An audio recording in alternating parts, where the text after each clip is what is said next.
All right, second game, I played with 90%, 90.2% accuracy. So again, not a bad game for myself. All right, I had 0 blunders, 0 misses, 0 mistakes, and 3 inaccuracies. It's a pretty damn strong game. I'm sorry, but I gotta mention that. It's not like I'm playing terribly. My opponent played with 99.4% accuracy. So this is supposed to be a 600, 700 rated player playing at 99.4% accuracy. I'm going to show you guys after this. I'd like to take another player that I played against that I really was like suspicious of, and compare their accuracy, compare these accuracies to like Magnus. You know, like it sucks when you have people cheating, and what are you supposed to do? Like they either get caught, you can report them, but if you're an honest player, it sucks because there's a lot of this right now. Like there's a lot of this on chess.com. It's crazy. Probably Lee Chess too. But anyways, so this is the game. I played a London d4, d5. Yeah, everything's pretty typical. I'm pretty confident up until a certain point. I guess c4 on my behalf was an accuracy, so I already kind of messed up here.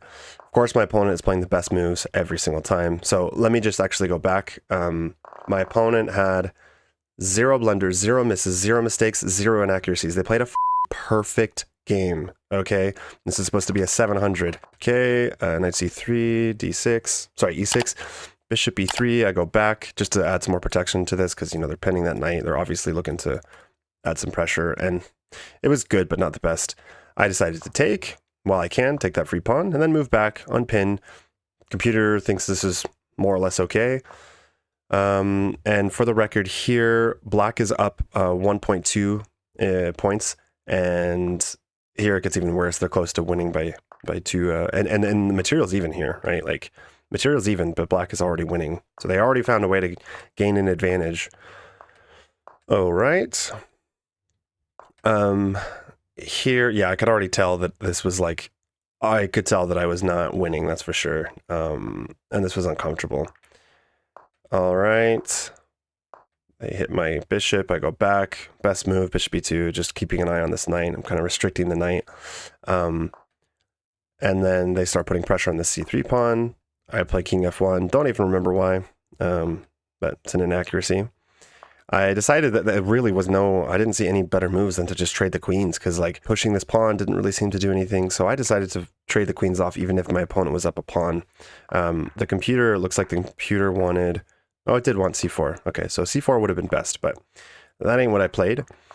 We get here, black is up 2.2 points. So they're definitely winning.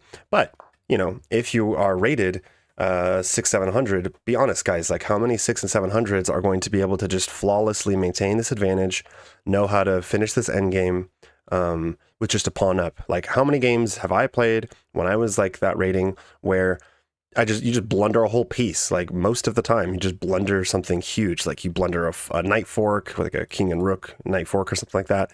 So this means that yes, black is winning, but they need to play precisely for the rest of the game to actually convert that.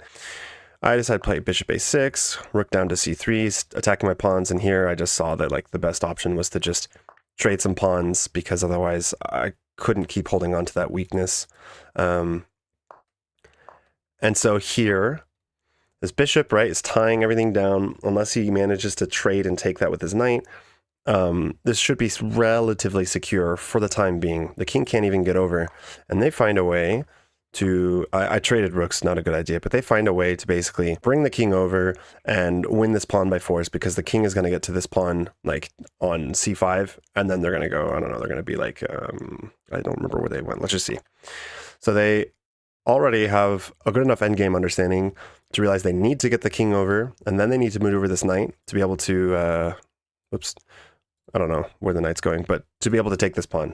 And they did just that. I was like, well, there's nothing I can do. I mean, this is pretty much lost, but I didn't resign. And this is how it ended. And it ended with them also finding a way to trap my bishop. If you guys notice, the bishop is completely trapped. That bishop is gone.